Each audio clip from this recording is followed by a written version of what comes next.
What is your opinion on the difference between belief and truth?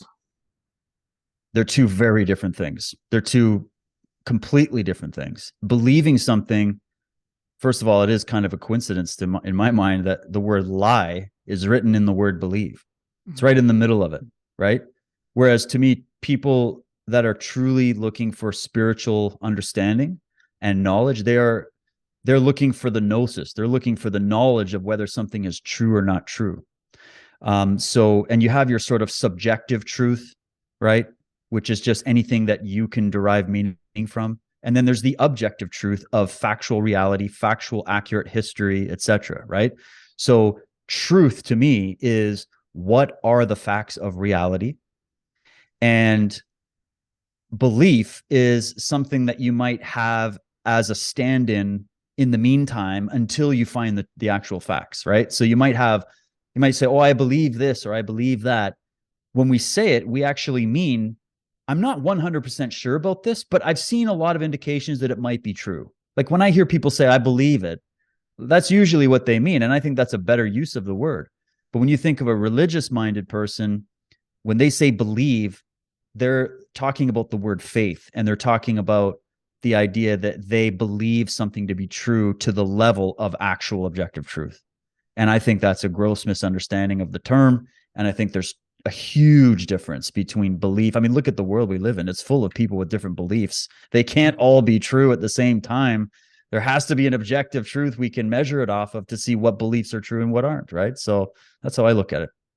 It's also interesting that the letter U is right in the center of the word truth as well, right? That's true. Do you think that belief has overruled truth in our reality? 100%. Because we live in a world where people have they have preferences of understanding, right?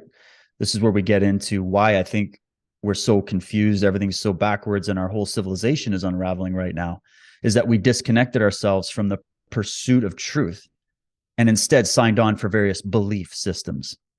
And I'm not here to say anything derogatory towards people that choose to follow a particular religious faith or whatever. That's totally your prerogative, right? But when I see things from the institutional level and how it's gotten corrupted over time, and we can talk about that is at some point, is that um, they want those that control the narrative of our society.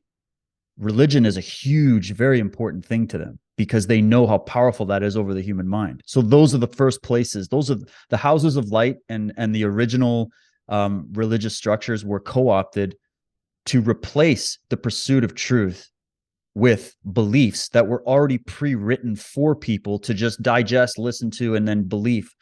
And so I look at it as a lot of these beliefs are just anxiety easing preferences. They're not essentially rooted in factual reality. And just look at the world, look at what we just went through with the pandemic and how many people believed Anthony Fauci and the CDC and the World Health Organization versus factual reality that is now being proven to contradict everything they told you to believe. So that's a good example. And I think there's plenty of that to be looked at when it comes to religion. It's totally out of context, you know? What would require something to be a fact, David? Because if something, just because something's written down doesn't make it true. If we take the Bible, for instance, our belief in the Bible is what I think makes it true, me personally, just like our belief in any article, any newspaper, online message boards, social media. We're believing that they are presenting the facts, but the facts has to come along with evidence and proofs in order for it to be a fact. If it doesn't, then in my mind, it's a belief. So at what point does belief become truth, if it ever does, in your opinion? Well, you've answered it. When facts and evidence come to bear, when you could look at it like, you're going to you're observing the world and life all the time, and you're making judgment calls based on that information. And we have a built-in mechanism in our psyche that requires our determinations and our judgments to be accurate and right and correct. because otherwise our survival is threatened. Like if you go on this massive camping trip to Mount Kilimanjaro and you don't bring any equipment, right? Because you wanted to just climb the mountain so badly, but you didn't prepare properly for it. Well, nature doesn't care what your feelings are or the fact that you had all these high hopes of climbing this mountain. If you don't prepare properly, nature's going to kick you in the arse. It's just a fact of reality. And I think that what I just said there, and there's many examples of that side of nature is extremely threatening to people who need to feel like they're in control of nature and of reality in order to rid themselves of their inner angst, right? So they would prefer to believe things that support those anxiety easing preferences instead of realizing, no, we live in this world and there are laws of nature. And to me, that is the truth on the basic level. The truth is that right now, where I live, it's sunny and the sun is shining and there is no snow on the ground. Whereas the truth for you is that you just told me there's a big snowfall that just happened.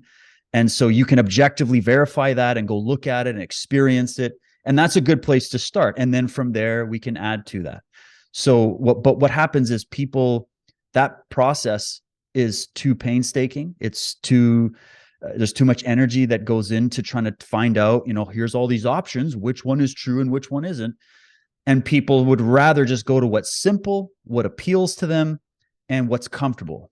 Whereas the actual truth, if you've ever experienced this in your own personal life, as I have, I'm sure you have, the truth is usually the most uncomfortable option on the table, if you know what I mean. So I think this is why our world moves towards this sort of mysteria and this type of belief, in that sort of negative sense. I'm not saying all belief is negative, but in that negative sense, where we're actually walking away from truth and the pursuit of truth for the sake of the belief.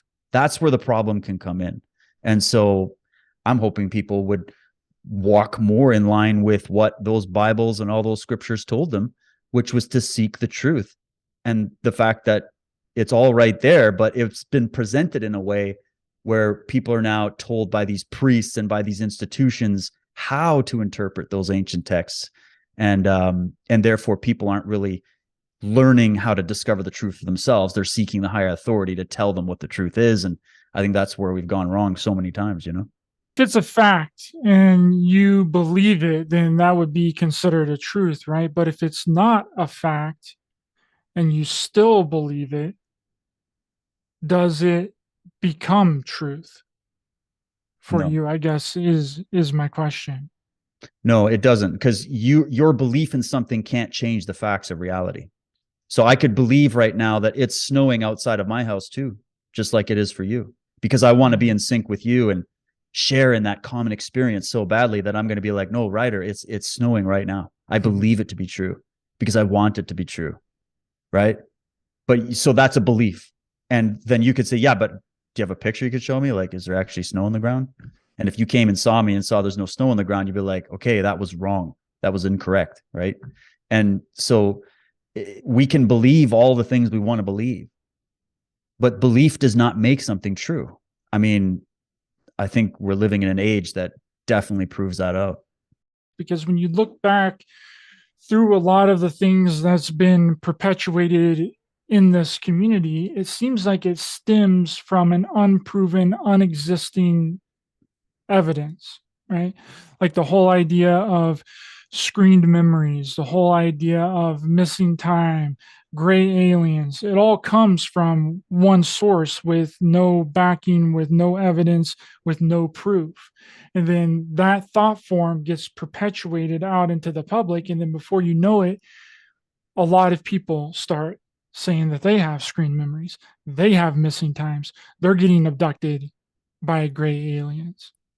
And it's almost like a thought form that's being perpetuated into the collective thought form, and then it's making other people experience almost verbatim the exact same thing when it might not even be real. It might just be a thought. And I want to get your opinion on that. Right. Yeah. And I mean, we can get into the weeds on the whole UFO subject to try to figure out the difference between what exactly you're talking about. Cause I agree, that's a huge factor to all these things. It's so much of our reality is born out of ideas. And half the people you ask, or most of the people you ask, where did you actually get that idea from? Where did you get that belief from? And they probably couldn't even tell you, right? It's almost like the 100th monkey effect, you know, or what Rupert Sheldrake talks about with this morphinogenic field concept, where a mouse in Canada learns how to run a maze, and then all the mice, no matter where you are able to do the same thing. There's like a sort of connective thing that happens throughout the species. You wonder if it's the same with humanity. I mean, why wouldn't it be? And so, yeah, especially in the age of social media and all this as well.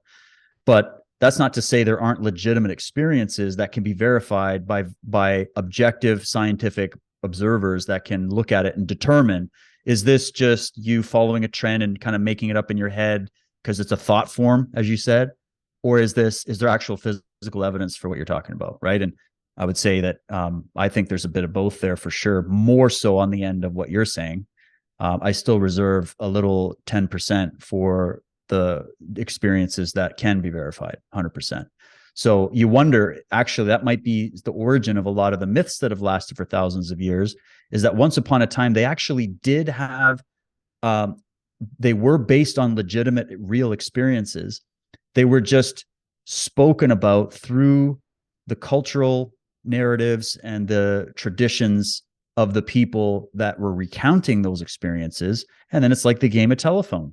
Over time, keep passing the telephone to the next guy. He's slowly adding his mind forms to that. And here we are thousands of years later going, see, it's right there. And you go, yeah, but that doesn't eliminate it all, but it makes you think, well, we got to get to the source. Where did all these ideas even come from? Did they come from some kind of legitimate experience in the ancient past that maybe traumatized human beings? And we've been recounting it for thousands of years and losing the truth of what really happened and creating myths instead, which isn't all bad, but it can lead you away from the truth if you take it all literally, right? And it puts us in this problem. So I think it's a bit of both, but you're right. I mean, so much of what we adopt comes from, like, I'll give you an example. There are many beliefs, even in the alternative research community, that I can tell you the person's name of where that originated from. Like even getting into this idea of Project Bluebeam and all this kind of stuff. Not to say they don't have that ability, but we know the source of where that meme came in to that community, right? Yet the community parrots it to this moment as if it's like holy writ, right? And there's so many examples of this. So again, doesn't mean it's all wrong, but people do hang on to the thought form of the belief and rarely go and look into the sources to see what's what. You know what I'm saying?